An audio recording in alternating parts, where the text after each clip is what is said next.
नमस्कार दोस्तों। आज की सुंदर दिल को छूने वाली कहानी का शीर्षक है अखंड सौभाग्यवती रहो। पति नारायण और पत्नी पद्मा दोनों सरल हृदय, निस्वार्थी, परोपकारी और मधुर व्यवहार वाले थे।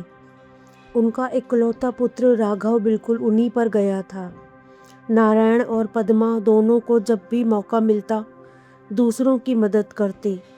कभी गरीबों को भोजन करवाते, तो कभी गरीब लड़कियों के विवाह में सहायता करते, तो कभी किसी को मुफ्त में दवाइयाँ दिलवाते। राघव भी बचपन से यही सब देखते हुए बड़ा हुआ था। वह स्त्रियों का बहुत आदर करता था। वह एक मल्टीनेशनल कंपनी में काम करता था और उसकी आयु विवाह योग्य हो गई थी। एक सुंदर पढ़ी लिखी कन्या सौम्या से उसका विवाह संपन्न हुआ।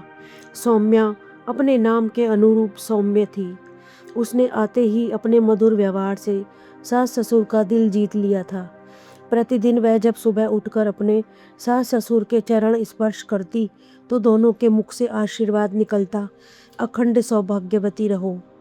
विवाह के बाद जब भी वह मायके जाती, नारायण और पद्मा को अपना घर खाली खाली लगने लगता और वे उसे फ़ोन करते, उसके माता पिता का हालचाल पूछते।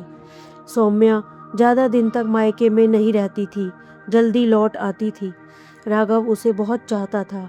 उसने एक दिन सौम्या को बताया कि मैं यह कंपनी छोड़ना चाहता हूँ। यहाँ जो बॉस है मैं उसे बिल्कुल पसंद नहीं करता हूँ, इसीलिए मैं दूसरी नौकरी ढूंढ रहा हूँ। वह एक बहुत ही बदतमीज़ और बेशर्म इंसान है, बल्कि कहना चाहिए कि इंसान है ही नहीं। ऑफिस में काम करने वाली औरतों को गंदी नज़र से देखता है और मौका पाते ही उन्हें स्पर्श करने की कोशिश करता है। मैं उसे 2 बार बुरी तरह झिड़क भी चुका हूँ, लेकिन कुत्ते की दुम टेढ़ी की टेढ़ी। उल्टा अब वह मुझसे चिढ़ने लगा है और मेरी होने वाली तरक्की में टांग अड़ा रहा है और मुझसे कहता है कि अपने काम से काम रखो। सौम्या ने कहा, आप परेशान मत होइए, अच्छी नौकरी ढूंढकर उसे छोड़ दीजिएगा। बॉस की पावरफुल पहुंच के कारण और अपनी नौकरी की खातिर औरतें भी उसके खिलाफ शिकायत नहीं करती थीं। शिकायत न होने के कारण वह बेखौफ होता जा रहा था। अब इस बार केतकी जब नौकरी करने आई तो बॉस की बदतमीजी उसने बिल्कुल बर्दाश्त नहीं की। पहले तो उसने सबके सामने बॉस को खरी खोटी सुनाई और फिर उसके खिलाफ FIR दर्ज करवा दी। पुलिस ने ऑफिस में आकर लोगों से पूछा तो कोई भी बॉस के खिलाफ नहीं बोला, सिर्फ राघव ने सच बताया। केतकी की नौकरी जा चुकी थी और राघव की नौकरी खतरे में थी। राघव को सबक सिखाने के लिए बॉस ने उसकी गाड़ी को ट्रक से कुचलवा दिया। बेचारा राघव पूरी तरह घायल हो गया। कुछ लोगों ने उसे समय पर घर पहुंचा दिया और उसके घर के लोगों को खबर दी। डॉक्टर ने उसके माता पिता से कहा कि राघव की हालत बेहद खराब है, कुछ कहा नहीं जा सकता। 24 घंटे बाद राघव को होश आया। माता पिता के अच्छे कर्म और उनका सौम्या को बार बार आशीर्वाद देना, अखंड सौभाग्यवती रहो, चमत्कार कर गया। डॉक्टर खुद हैरान थे कि चमत्कार कैसे हो गया।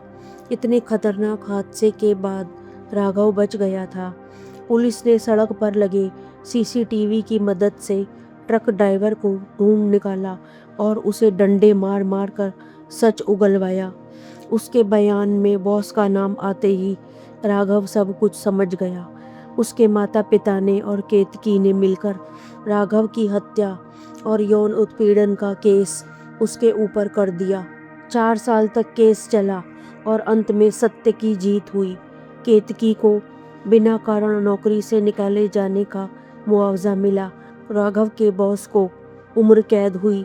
इन 4 साल उनमें सौम्या ने पग पग पर राघव का साथ दिया और उसे समझा, उसके तनाव को अपनी बातों से दूर किया। नारायण और पद्मा को सौम्या के सौभाग्यवती होने पर पूर्ण विश्वास था।